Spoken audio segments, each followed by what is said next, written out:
안녕하세요. 금요사건 파일 디바제시카입니다. 61세이던 남성 송 씨는 서울 관악구 신림동에 있는 남부교회 인근에서 상점을 운영하고 있었습니다. 2000년 6월 6일 오후 3시 50분, 이날도 여느 때처럼 매장을 보고 있었는데 갑자기 동네 애들이 우르르르 몰려들더라고요. 그리고 누가 먼저랄 것도 없이 막 소란스럽게 뭐라 하는데 알아듣기가 힘든 거예요. 그래서 진정해 하고 이야기를 찬찬히 들어봅니다. 애들이 뭐라고 했냐면, 아저씨, 저희가 주차장 담장 옆에서 놀았거든요? 근데 누가 마네킹을 버렸어요. 근데 머리랑 몸통은 잘랐는데요.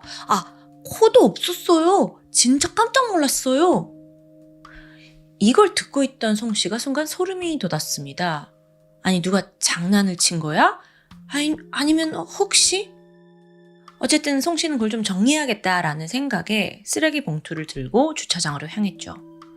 가면서 보니까 진짜 애들 말처럼 나무 판자 위에 마네킹 머리와 몸통이 놓여 있었습니다. 이렇게 좀 떨어져 있는 모습이 누군가 대충 버리고 간 듯해요. 이렇게 흉측한 걸 여기다 뒀어 싶어서 그걸 치우려고 다가가는데 뭔가 이상함을 느끼죠. 분명 하얀 피부색의 마네킹이에요. 근데 가까워질수록 등골이 서늘해집니다. 저거 마네킹 아닌데? 송 씨는 즉각 경찰에 신고 전화를 걸게 됩니다. 그런데요, 신고가 접수되자 경찰서에도 불길함이 감돌아요. 그 이유가 뭐였냐면 하루 전날인 6월 5일 낮 12시 그 곳에서 5km 떨어진 동작구 보라매 공원에서 토막난 시신이 발견됐기 때문입니다. 최초 발견자는 50대 남성 이 씨였는데요. 지체장애인 회관 뒤에 화단에 버려져 있는 50리터 쓰레기 봉투를 발견한 거예요. 처음에는 이게 흙이도 있고 하니까 누가 무단투기를 했나 싶었어요. 그래서 그 쓰레기를 좀 치우려고 허리를 숙이려다가 그 봉투에 찢어진 틈 사이로 사람의 두 다리를 보게 되죠. 경찰 확인 결과 그것은 30대 중반에서 40대 초반으로 추정되는 여성의 토막난 시신이었습니다. 그런데 부패가 많이 진행되지 않았어요. 사망한 지 이틀 정도 지난 것으로 보였죠. 봉투 안에는 두 다리와 골반 그리고 손목이 들어있었습니다. 그런데 정말 기괴하게도 시체가 아주 깨끗하게 씻겨 있었어요. 게다가 피가 모두 빠져나가서 정말 약간 새하얀 상태로 얼핏 보면 마네킹처럼 보이기도 했죠. 당시에 경찰은 나머지 사체를 찾아야 하잖아요. 주변을 수색했고 그러다 한 2시간 뒤에 그 공원에서 250m 떨어진 도림천 인근에서 추가로 쓰레기 봉투를 발견합니다. 이번 두 번째 봉투에는 양손과 코가 들어있었죠. 그런데 범인이 이 시신의 신원 확인을 방해하기 위해서 지문을 다 도려냈어요. 그런데 그가 빼먹은 게 있었죠. 경찰이 다행히 온전한 지문 하나를 확보했고 빠르게 신원 작업에 들어갑니다.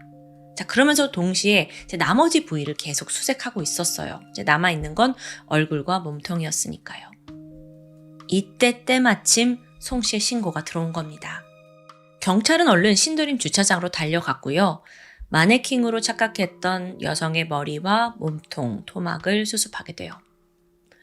그렇게 보라매공원 도림천 주차장에서 세 곳에서 발견된 시신을 부검해 보니 모두 한 사람의 것이었습니다.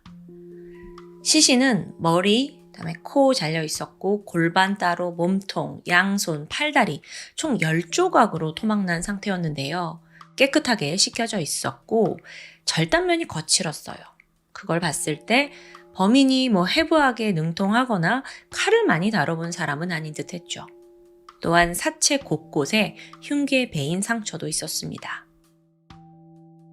이 시신의 상태로 봤을 때 두 가지를 추측할 수 있습니다. 잔인하게 훼손했다. 여기에서 어쩌면 범인은 그녀에게 극도의 원한이나 증오를 가지고 있었던 것 같아요. 게다가 범인은 지문을 도려내고 머리를 따로 잘라냈어요. 심지어 코를 잘라서 얼굴을 인식하기 어렵게 만들었고요. 즉 그 말은 이 피해자의 신원이 확인되면 동시에 어렵지 않게 범인의 정체가 드러나는 걸 우려한 겁니다. 즉 이건 면식범의 소행이에요. 바로 이때 피해자의 지문 감식 결과가 나오게 되죠. 그녀는 서울 서초구 방배동에 거주하던 39살의 여성 박성래 씨였습니다. 최초 시신이 발견되기 하루 전인 6월 4일 오후 12시에 외출을 하고 나서 연락이 두절된 상황이에요. 잠시 그녀에 대해서 알아보면 박 씨는 4살 연상의 남편과 결혼을 해서 중학교 3학년 첫째 딸과 초등학교 1학년 둘째 딸을 키우고 있었습니다. 근데 2년 전인 1998년에 남편이 말다툼 후에 그대로 가출을 했대요. 이후 연락은 두절됐고요. 서류상 이혼은 아니었지만 박 씨는 싱글맘이나 다름없었죠.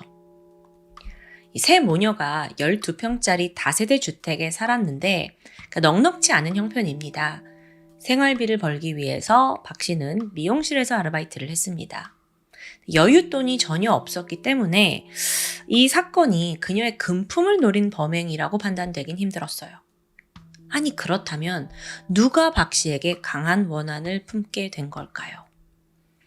네, 여러분의 생각대로 가장 먼저 용의선상에 오른 건 남편이었습니다.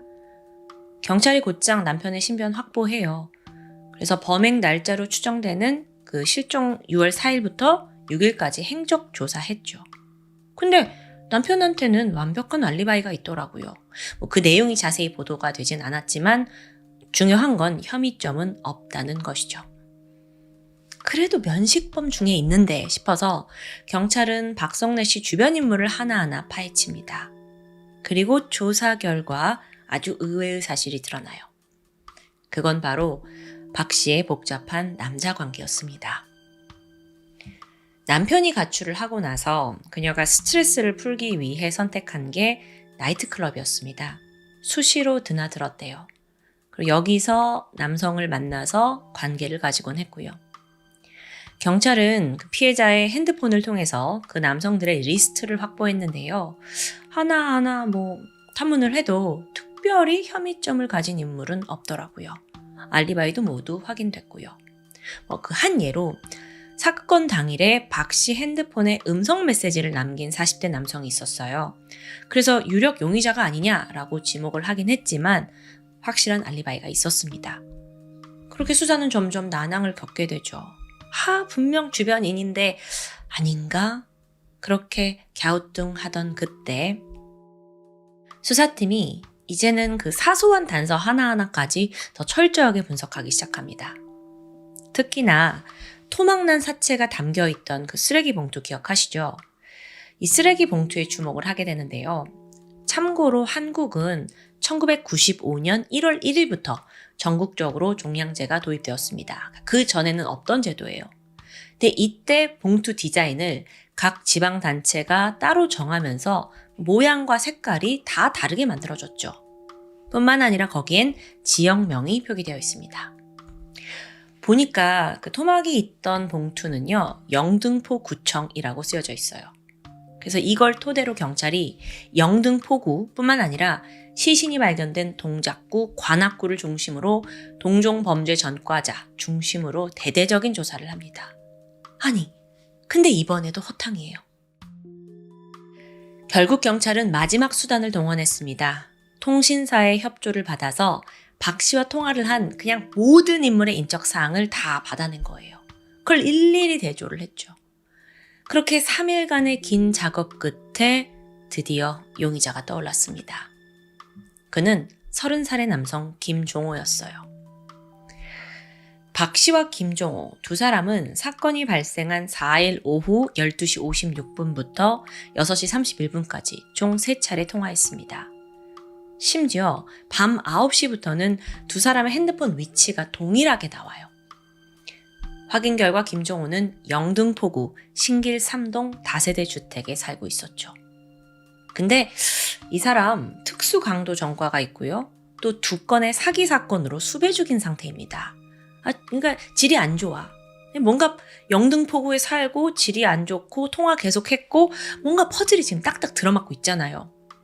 아니, 그럼 정작 박 씨, 피해자와는 어떤 관계였을까요? 그 두 사람은 진지한 사이는 아니었습니다.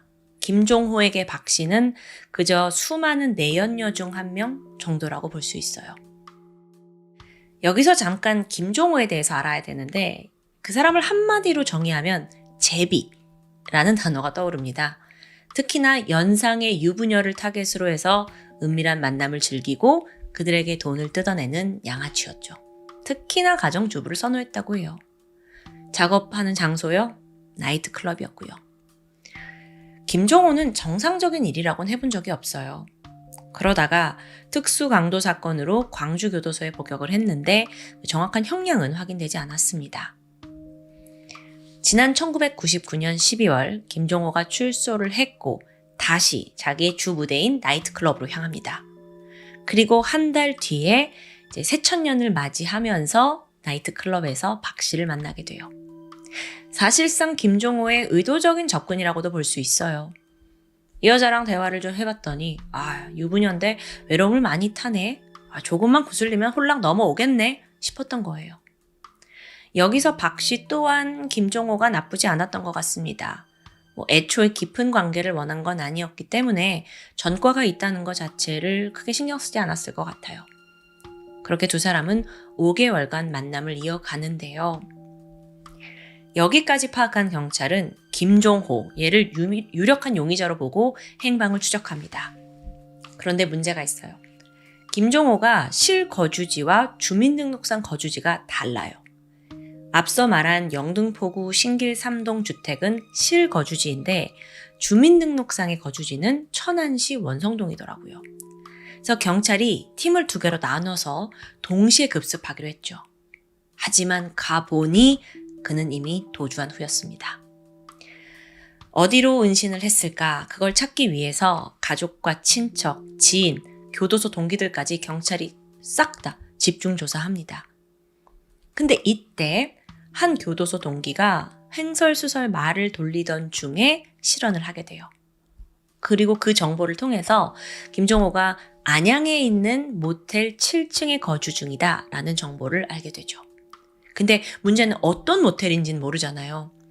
그래서 경찰이 바로 안양시청으로 가서 7층 이상의 모텔 리스트를 쫙 뽑아옵니다. 그 양이 방대했어요. 그래도 거길 하나하나 방문하면서 김종호의 사진을 들이밀었죠. 그리고 마침내 6월 8일 오후 3시 안양시 호계 3동에 위치한 H모텔에서 꼬리를 잡게 됩니다. 체포 당시 김종호는 32살의 주부 유 씨와 밀회를 즐기고 있었습니다. 경찰이 방에 딱 들어갔어요. 김종호가 거세게 반항하면서 소리 지릅니다. 왜 나를 잡아가냐? 나는 아무것도 모른다. 억울하다. 이후 신문이 시작되었고요.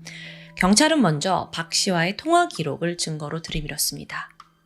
야, 마지막까지 함께 있던 거 너잖아. 그런데도 김종호는 계속 발뺌해요. 그런데 또 반면에 그럼 너 그때 뭐 했냐? 이런 간단한 알리바이조차 제대로 되질 못하는 거예요. 몇 시간 대치가 이어졌고 끝내 그는 범행을 인정했습니다. 거의 마지못해 인정하는 분위기예요. 자, 지금부터 들려드릴 이야기는 전부 김종호의 증언을 바탕으로 합니다. 박 씨와 김종호, 이 두 사람의 관계에 균열이 생긴 건 2달 전이었습니다. 박성래 씨가 딸아이 교육비와 또 카드 대금 문제로 한 900만 원 정도 급전이 필요했어요. 900만 원은 지금도 상당한 돈이지만 2000년 그 당시에 서울 버스비가 700원이었거든요. 그걸 감안하면 상당한 금액이죠. 성래 씨가 이제 돈이 급하니까 여기저기 꾸러 다니다가 김종호에게도 부탁을 하게 돼요. 근데 이때 잠시 고민하더니 그래 누나 내가 빌려줄게 하고 아주 흔쾌히 승낙을 한 거예요. 왜 그랬냐? 여기엔 사실 보이지 않는 계산이 있었습니다. 지금 분위기 좋을 때 거금을 빌려주고 환심을 사고 나중에 더 큰 돈을 뜯어낼 생각이었죠. 그런데 문제가 있었어요. 실제 김종호는요, 수중에 땡전 한 푼이 없거든요. 그래도 내가 지금 돈을 빌려줘야 되는데 싶어서 교도소 동기들한테 돈을 빌려서 900만 원을 만들고 성래 씨에게 건네게 되죠. 그런데 또 문제가 발생합니다. 약속한 날이 지나도록 박성래 씨가 돈을 갚지 않는 거예요. 몇 차례 독촉을 했지만 차일피일 미루기만 하고요. 그래서 두 사람 사이에 다툼이 잦아졌대요. 그러다가 사건이 발생한 6월 4일 밤 9시 박성래 씨가 신길 3동에 있는 김종호의 자취방에 도착합니다. 김종호가 누나, 나 돈 언제 줄 거냐 독촉을 하죠. 나도 지금 교도소 동기들한테 압박이 들어오고 있다. 빨리 돈이 필요하다. 그러면서 이제 목소리가 높아집니다. 여기서 김종호의 진술에 따르면 박성래 씨가 뻔뻔하게 나왔대요. 야, 나도 돈이 없는데 그럼 나한테 어떻게 갚으라는 거냐? 이렇게 맞선 거예요. 그렇게 두 사람이 전혀 물러서지 않고 오랜 시간 실랑이가 계속 벌어졌죠. 그런데 이때 박성래 씨가 김종호의 약점을 가지고 협박을 했다고 합니다. 너 지금 수배 중인 거 아니냐? 그걸 언급하면서 경찰에 신고하겠다고 으름장을 놓은 거예요. 여기에 김종호는 격분합니다. 내 돈까지 받아 처먹고 도리어 나를 협박해? 날 만만하게 보는 거야? 너 갖고 주제해? 씩씩대던 김종호는 순간 주방에 있던 칼을 들어요. 박성래 씨가 반항할 틈도 없이 그대로 공격을 하면서 전신에 칼을 꽂았죠. 박 씨는 그 자리에서 과다출혈로 사망합니다. 다음으로 김종호는 시신을 어떻게 처리할지 고민했습니다. 근데 그러다 머릿속에 떠오른 게 열흘 전에 뉴스에서 봤던 과천 부모 토막 살인, 일명 이우석 사건인데요. 이거 저희 금사파에서 다룬 적이 있었죠? 근데 그게 머릿속에 떠오른 거예요. 그래. 시신 토막 내면 운반하기도 쉬워지잖아. 그날 밤 김종호는 새벽 내내 시신을 10개 부위로 토막냈습니다. 범행 들키지 않으려고 시신을 깨끗하게 씻고 또 지문까지 도려내요. 근데 이때 지문 하나가 남겨지면서 덜미가 잡힌 거죠. 사실 보면 좀 치밀한 듯 하지만 허술한 범행이었습니다. 그리고 다음 날인 5일 새벽에 이 시체를 쓰레기 봉투에 나눠 담았고요. 택시로 이동을 해요. 나름 인적이 좀 드문 세 장소에다가 각각 봉투를 유기한 거죠. 근데 여기서 그 머리와 몸통이 사실 쓰레기 봉투 안에 있던 게 아니었거든요. 이렇게 밖에 놓여진 듯 있었는데 그 부분에 대해서는 밝혀지지 않았습니다. 그런데 여러분, 이 진술을 가만히 들어보면 이거 뭐 애초부터 모든 잘못이 다 죽은 박 씨한테 있는 것 같다라는 느낌이 들기도 해요. 근데 경찰 또한 김종호가 완전 자기한테 유리한 대로 상황을 진술했다고 판단을 합니다. 좀 생각해 볼게요. 돈을 빌려준 게 김종호예요. 돈을 그럼 받고 싶겠죠. 근데 그런 본인이 채무자를 살해한다? 그럼 자기도 돈 못 받는 거잖아요. 더욱이 나중에 뭐 더 큰 돈을 뜯어낼 생각이었다고 했잖아요. 근데 박 씨를 죽인다? 이거는 수지타산이 맞지 않을 수 있어요. 그러고 보니까 애초에 정말 박성래 씨가 돈을 빌려갔는지도 확인이 안 돼요. 뭐 현금으로 왔다 갔다 했대.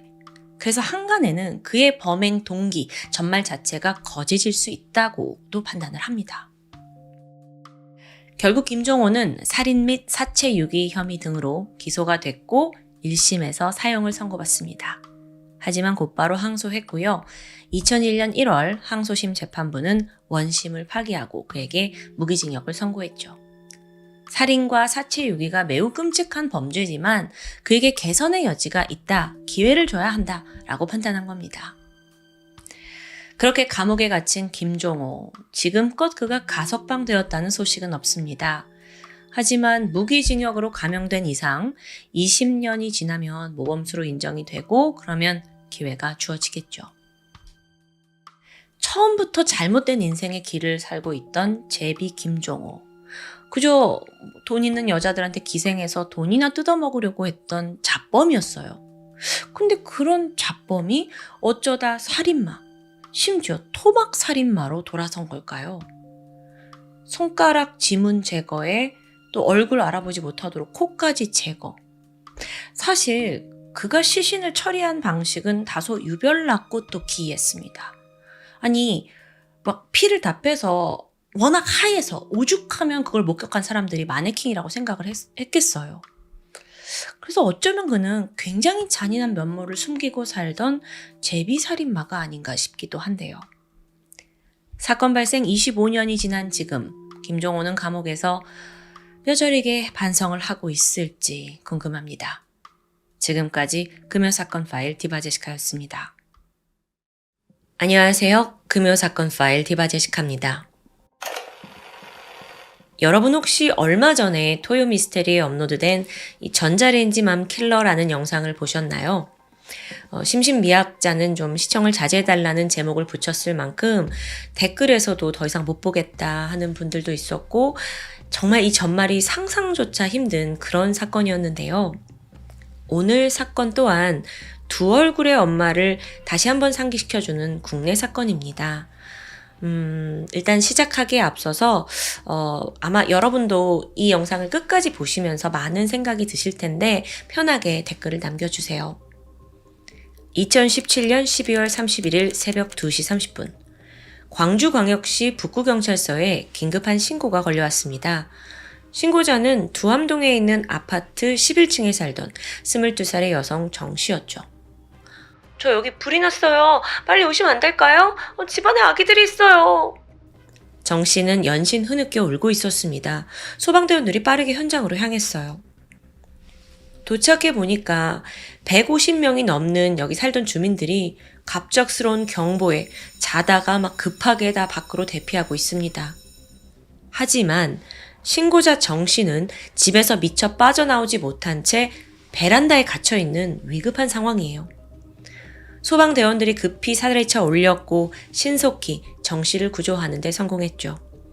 그녀는 양팔에 2도 화상을 입긴 했지만 부상이 아주 크진 않았습니다. 그런데 진짜 문제는 따로 있어요. 정 씨의 각각 5살, 3살 된 두 아들과 15개월 된 딸이 이 3명이 아직 11층 집 안에 남아있던 겁니다. 그래서 대원들이 구조를 하기 위해 빠르게 불을 진압을 했죠. 하지만 이미 골든타임은 놓치고 난 후였습니다. 세 아이는 결국 작은 방에서 모두 사망한 채 발견됩니다. 사인은 질식사였어요. 화재가 어느 정도 이제 진압이 되고 그 원인을 찾기 위해 조사가 시작이 됐는데 불은 11층에서 시작이 되었더라고요. 근데 여기가 정 씨와 아이들이 거주하는 곳이잖아요. 아니 무슨 일이 있었던 걸까? 이거 사실 단순 화재로 처음에는 생각을 했는데 점점 조사를 하면 할수록 경찰과 검찰의 판단이 완전히 엇갈리게 됩니다. 그러면서 막 치열한 논쟁의 중심에 서게 돼요. 그 화재 상황을 좀 파악하기에 앞서서 정 씨 가족에 대해서 살펴볼게요. 이웃들에 따르면 정 씨 가족은 단란하고 평범한 가정이었습니다. 부부가 평소 아이들한테 다정했고요. 또 애들이 다니던 어린이집 원장님 또한 뭐 이상한 점은 없었다라고 증언을 해요. 엄마 정 씨는 아이들 준비물 단 한 번도 빠뜨리지 않을 정도로 신경을 많이 썼고 남편 이 씨 역시 아이들 살뜰히 챙기는 편이었어요. 뭐 행여나 학대의 정황 전혀 보이지 않았죠. 실제 새 아이의 시신에서도 그런 정황은 없었고요. 하지만 사실 이들은 심각한 경제적인 어려움에 직면해 있었습니다. 그 이유는 좀 결혼 과정에서부터 찾을 수 있을 것 같은데요. 정 씨가 불과 18살의 나이에 1살 연하였던 남편 이 씨와 첫 아이를 갖게 됐어요. 그러니까 이 두 사람은 고등학교 때 부모가 된 거죠. 양육을 위해서 두 사람 모두 학업을 중단했고요. 그리고 이제 잘 생활을 하려고 했는데 더 차가운 현실이 이들을 기다리고 있었습니다. 정작 중졸 학력만으로는 안정적인 직업을 찾기가 어려웠던 거예요. 그래서 뭐 콜센터, PC방, 편의점, 단기 알바를 전전하면서 겨우 생계를 이어갔죠. 심지어 이 와중에 둘째와 또 셋째까지 태어나면서 경제적인 부담은 가중되고 있었습니다. 2017년 초에 기초생활수급을 신청하게 됐는데 아내였던 정 씨의 부모님에게 소득이 좀 있다는 이유로 탈락합니다. 부부의 상황은 갈수록 악화되었고요. 급기야 살고 있던 이 임대 아파트의 관리비, 전기세조차 내지 못하는 상황이에요. 아이들 유치원비도 5개월이나 밀렸고요. 2017년 2월부터 7월까지를 보면 6차례 지원받은 긴급 생계비가 있어요. 137만 원, 그리고 콜센터 아르바이트 그 돈으로 이제 겨우 생계를 유지합니다. 그런데 설상가상으로 이 사건이 발생하기 2달 전에 남편이 다리를 다쳐서 입원을 해요. 그러니까 당장 병원비 낼 돈조차 지금 없잖아요. 그래서 긴급 생계비를 한 번 더 지원받습니다. 이때 받은 125만 원 중에 26만 원을 병원비로 쓰고 나니까 생활비로 99만 원이 남아요. 5명 가족이 먹고 살기에는 턱없이 부족했죠. 이쯤 되니까 다급해졌던 정 씨가 불법적인 일을 저지르는데 중고나라에서 분유 사기를 치기 시작한 겁니다. 그러니까 분유를 9만 원에 팔게요 라고 올리고 나서 돈을 받고는 그냥 잠적하는 거예요. 그렇게 사기쳐서 번 돈으로 또 근근히 생계를 유지했고요. 이렇게 부부가 경제적인 어려움에 처해 있다 보니까 결국엔 잦은 다툼이 있을 수밖에 없어요. 그래서 참다 못한 두 사람이 이혼을 결정하게 되거든요. 엄마 정 씨가 내가 새 남매의 양육을 맡겠다 했고, 아빠 이 씨가 매달 양육비 90만 원을 보내겠다. 여기에 이제 합의를 합니다. 그리고 사건 발생 4일 전에 두 사람이 드디어 합의 이혼을 마치게 돼요. 그런데도 사실 당장 분가할 수 있는 돈은 없거든요. 그러니까 일단은 계속 한 집에서 생활을 하기로 했죠. 근데 또 이 와중에 부부가 아이들을 어떻게 할 거냐, 그 거처를 두고 계속 이제 싸움이 있었습니다. 원래 엄마 정 씨가 애들 키우겠다고 했잖아요. 근데 갑자기 마음을 바꾼 거예요. 아이들 그냥 보육원에 보내자, 막 이렇게 고집합니다. 자기도 새 인생을 시작하고 싶다는 이유에서였죠. 그렇게 살얼음판 위에서 하루하루를 살고 있던 두 사람은 사건 전날인 12월 30일에도 아이들 어떡할 거냐, 거처 어떡할 거냐 라는 문제로 크게 다투게 돼요. 그러다 엄마 정 씨는 저녁 7시에 집을 나가거든요. 친구와 술을 마시고 코인 노래방에서 시간을 보냈죠. 이후에 편의점에 들렸는데 여기서 그 큰아이의 옷이 굉장히 헐렁했대요. 그걸 고정할 옷핀을 하나 구입합니다. 다음날 새벽 5시 50분쯤에야 술에 취한 상태로 집에 돌아왔죠. 근데 정 씨가 와보니까 애들만 혼자 자고 있고 남편의 모습이 보이지 않는 겁니다. 남편은 애엄마가 이제 집을 나서고 나서 저녁 9시 44분에 새 아이들을 작은 방에다가 재워놓고 친구들과 만나서 PC방에 갔더라고요. 그렇게 남편이 집에 없는 걸 확인한 정 씨가 그에게 여러 차례 메시지를 보냅니다. 근데 그 내용이 나 죽고 싶어. 나 이 세상에서 사라질 거야. 나 죽을 거야. 막 이런 암울한 내용이에요. 또 굉장히 경고성 메시지이기도 하죠. 근데 사실 이혼을 하는 과정에도 정 씨가 남편한테 이런 문자를 종종 보냈어요. 그래서 남편은 이번에도 얘가 또 이러는구나 싶어서 넘어간 거예요. 하지만 1시간 뒤에 그들의 11층 집에서 갑자기 화재가 발생했고 세 아이가 모두 사망하는 비극이 벌어졌습니다. 여기까지가 지금 사건 전에 어떤 상황인지 말씀드린 건데, 자, 이제는 홀로 살아남은 엄마 정 씨의 진술이 중요합니다. 그리고 또 화재가 남긴 그 현장이 진실을 밝힐 수 있는 열쇠겠죠. 조사가 이어졌는데, 자, 여기서부터 이제 경찰과 검찰의 의견이 갈라지게 돼요. 먼저 경찰의 경우 엄마 정 씨의 진술에 초점을 맞춰서 조사를 합니다. 사건 초기에 정 씨가 뭐라고 했냐면 라면을 끓이다가 가스레인지에서 불이 난 거래요. 이 불길이 너무 거셌고 내가 아이들을 구하려 했지만 이 애들 안고 나오다가는 오히려 더 크게 다칠 것 같아서 그냥 신고하고 구조를 기다렸다는 주장입니다. 그런데요, 경찰 조사 결과 부엌에서 라면을 끓인 흔적이 나오질 않아요. 게다가 애초에 화재는 부엌이 아니라 작은 방 안쪽에서 시작된 게 밝혀집니다. 그래서 경찰이 이거 앞뒤가 맞지 않지 않냐라고 의문을 제기하거든요. 그러자 정 씨가 황급히 말을 바꿔요. 사실요, 제가 베란다에서 담배를 피우다가 너무 추워서 집 안으로 들어갔어요. 냉장고 옆에서 이불을 덮고 마저 담배를 폈는데요. 막내가 갑자기 깨서 울더라고요. 그래서 제가 그냥 평소에 하던 대로 그 담배를 이불에 비벼서 껐는데 그게 화재로 번질 줄 몰랐던 거예요. 이렇게 말을 합니다. 자, 여러분 상황이 좀 그려지시죠? 그러니까 정 씨가 그때 만취 상태로 집에 왔잖아요. 그래서 담배를 피다가 이제 이불에 끄고 아이를 안고 자기는 잠에 들었는데 그렇게 불이 크게 번질 줄 몰랐다. 이걸 재차 강조해요. 자, 그런데 이제 이 사람이 불길을 인지했고 잠에서 깼어요. 그래서 어떡하지 하면서 10분간 남편과 또 112에 전화했어요. 구조 요청했고요. 근데요, 여러분 이게 듣다 보면 여기에도 오류가 있습니다. 앞서 정 씨가 담배 피다가 애 울어서 작은 방 입구로 갔고 거기서 이불에 담배 껐다라고 이제 증언을 했죠. 근데 이게 맞다면요? 불길의 흔적은 그 작은 방의 입구 아니면 최소 냉장고가 있는 그 거실의 경계 지점에 있어야 하잖아요. 거기에 이불이 있었다고 했으니까. 아니 근데 현장 감식 결과 불길은 방 안쪽이에요.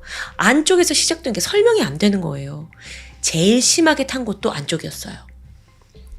근데 여기서 경찰이 정 씨가 이불에 담뱃불을 껐다는 그 진술에 주목해요. 그러니까 불은 방 입구에서 시작이 됐을 수 있지만 그 이불이 도화선이 돼서 불길이 방 내부로 빠르게 퍼져간 게 아닌가라고 이제 추정을 하게 된 거죠. 실제로 정 씨는 평소에도 뭐 이불에 이렇게 담뱃불을 비벼 끄는 습관이 있었다고 하고요. 그래서 이걸 다 종합했을 때 경찰이 뭐라고 결론을 내리냐면 그래요. 이건 당신의 부주의로 인해 화재가 난 겁니다. 라고 한 거예요. 여기에 대해 검찰의 생각은 완전히 달랐죠. 검찰은 진술이 아닌 그 외에 초점을 뒀어요. 뭐냐면 우선 정 씨가 막 뭔가 죽음을 암시하는 듯한 문자를 남편한테 보냈죠. 그리고 또 앞서 경찰 조사에서 진술을 번복했어요. 이게 이상하다는 거예요. 그래서 왜 당신 거짓말했냐? 앞뒤 왜 맞지 않냐? 추궁을 했죠. 검찰이 추궁을 했더니 세상에나 정 씨가 또다시 말을 바꿉니다. 그 내용이 뭐였냐면 최근 2달간 우리가 너무나 돈적으로 힘들었고 또 중고나라 사기를 치면서 막 독촉에 시달렸고 또 남편과 이혼까지 하면서 내가 심각한 우울증을 겪었는데 사건 당일 정 씨가 방 밖에서 담배를 피웠대요. 그러다가 막내 아이가 깨서 우니까 불이 붙은 담배를 그냥 이불 위에 올려둔 채 방 안에 들어갔다는 거예요. 그래서 아이들 옆에 누워서 핸드폰을 그냥 하고 있었는데 순간 불길이 치솟는 걸 알아차립니다. 근데 이때 정 씨가 불길을 보고 살아야지가 아니라 기왕 이렇게 된 거 그냥 얘들하고 다 같이 삶을 끝내는 것도 괜찮겠는데? 라고 생각이 들었대요. 그래서 이제 그러고 그냥 있었는데 조금 있다가 또 마음이 바뀌었대요. 이게 저도 설명을 하는 과정 중에 이게 말이 되나 싶긴 한데 또 마음을 바꾸고 안 되겠다. 아이들을 구해야겠다 생각을 했는데 이미 그때는 막 불길이 너무 걷잡을 수 없이 커진 거죠. 그래서 별 수 없이 자기 혼자 베란다로 몸을 피했다는 진술. 저도 여러분한테 설명을 하고 있긴 하지만 이게 가능한가 싶어요. 검찰 또한 그녀의 진술을 믿지 않았습니다. 또 정 씨의 핸드폰을 포렌식 해보니까 새로운 증거가 나와요. 참고로 경찰도 이 정 씨 핸드폰 포렌식 하려고 했어요. 그래서 이제 핸드폰 달라. 근데 정 씨가 비밀번호가 생각나지 않는데요. 이것도 말이 안 되잖아요. 근데 경찰이 알겠다 하고 그냥 패스하게 됩니다. 어쨌든 검찰이 포렌식을 한 결과 사고 당일 정 씨가 남편과 지인에게 화재를 암시하는 메시지를 보낸 게 나와요. 이뿐만 아니라 더 충격적인 내용도 있었는데 불이 나고 구조대가 이제 도착하기까지 시간이 좀 있잖아요. 그때 정 씨가 베란다에서 막 이렇게 핸드폰을 하면서 시간을 보낸 거예요. 그동안 지금 방 안에 있는 그 애들은 다 연기에 질식해 죽어가고 있는데도요. 아니 응당 모성애가 있는 엄마라면 어떻게든 아이를 구하려고 하지 않았을까요? 이게 좀 소름 돋는 행동이었죠. 이어 검찰은 화재 정밀 검사를 의뢰합니다. 그리고 국과수는 화재의 원인으로 지목된 이불에 주목하게 돼요. 근데 이 이불이 극세사 합성 섬유 재질이었어요. 이게 섬유 특성상 담뱃불 정도의 약한 열원으로는 불이 붙지 않는다라는 결론이 나온 거예요. 아니 뭐야 이거. 그러니까 방 입구에서 담뱃불로 화재가 났다라는 정 씨의 주장. 그리고 극세사 이불이 이제 막 불이 붙어가지고 방 안까지 이렇게 들어간 거다라는 경찰의 추정이 모두 다 맞지 않게 된 거죠. 또한 경찰 조사에서는요, 화재 현장에 뭐 인화물질 없었던 것 같은데? 라고 판단을 해요. 근데 이것도 뒤집어집니다. 검찰은 현장 곳곳에 라이터가 있었던 걸 지적한 거예요. 라이터, 인화물질인 동시에 불을 낼 수 있는 수단이잖아요. 또한 정 씨의 화상 흔적도 이상했어요. 사건 당시 정 씨는 스타킹을 신고 있었습니다. 방 안에서 아이들을 구하려고 했다라고 말은 하긴 했지만 아니 정작 스타킹에는 불에 그을린 흔적이 없는 거예요. 게다가 그녀의 얼굴에 복사열로 인한 화상도 없었고요. 즉 이걸 해석하면 정말 소름 돋는데 정 씨는 애초부터 불길 가까이 간 적이 없는 건 아닐까라는 결론에 도달합니다. 검찰의 추정을 정리하면 정 씨가 그 애들이 자고 있는 작은 방 안쪽에서 라이터를 이용해서 아이들이 덮고 있는 이불에 일부러 불을 붙였고 자기는 곧장 베란다로 피신했다가 됩니다. 그런데 이 극세사 이불이 담뱃불에는 잘 타지 않을 수 있어요. 그런데 이렇게 일부러 불을 붙인 상황. 그러면 이제 걷잡을 수 없이 이제 불이 타오를 수 있죠. 심지어 합성 섬유라서 유독가스까지 배출됩니다. 게다가 이불이 녹아내리면서 이게 이제 몸을 감싸잖아요. 그 안에 있던 아이들이 빠져나오기도 어렵게 되겠죠. 물론 이건 검찰의 시나리오이긴 했지만 정말 이대로였다면 정 씨는 아이들이 살 수 있는 가능성까지 완전히 봉쇄한 거예요. 너무도 잔인한 엄마인 거죠. 자, 그런데 앞서 말씀드렸다시피 이제 경찰과는 주장이 좀 다릅니다. 경찰은 그녀의 그냥 실수다라고 보고 있는데, 자, 그럴 경우에 아주 정 씨는 가벼운 혐의를 적용받습니다. 보통 5년 이하의 금고, 2천만 원 이하의 벌금에 그쳐요. 반면 검찰의 주장이 맞다면 고의로 방화 저지른 거잖아요. 그리고 거기에 아이들을 살해할 목적까지 있었다면 훨씬 더 무거운 징역이 선고되겠죠. 자, 이제 재판부의 판단이 남아 있습니다. 2018년 7월 1심 재판부는 검찰의 주장을 받아들였어요. 정 씨가 새 아이를 죽이기 위해 고의로 불을 질렀다고 판단한 거죠. 게다가 여기서 재판부는 그 세 남매가 그 뜨거운 그 이불 속에서 얼마나 공포스럽고 얼마나 고통스럽겠냐를 언급하면서 정 씨 너는 반성을 안 하는 것 같다라는 걸 지적합니다. 그것과 함께 정 씨에게는 징역 20년형이 선고됐죠. 여기에 그녀가 즉각 항소를 해요. 야, 이거 다 실수지. 나는 살인의 의도가 없었다라고 말하는 거예요. 하지만 상고심 재판부 또한 미필적 고의에 의한 살인 가능성이 있다고 판단합니다. 다만 정 씨의 어린 나이와 경제적인 어려움, 또 남편이 선처를 탄원한 점을 참작해서 최종적으로 이 사건 대법원까지 갔는데요. 징역 20년이 확정되죠. 재판부 모두 고의로 방화를 저질렀다는데 동의한 겁니다. 사실 이런 일화가 있어요. 정 씨가 재판을 이제 받을 당시에 무료로 번호를 해주겠다라는 제안이 있었는데 이걸 거부했다고 해요. 자기 실수 때문에 아이들이 죽었으니까 죗값을 치르겠다라는 겸허한 태도였죠. 하지만 1심에서 정작 징역 20년이 나온 거예요. 그러니까 즉각 항소하는 모습을 보입니다. 그래서 여기에 또 일부 전문가들은 이게 진짜 반성하는 태도냐라고 의심을 하게 되는데요.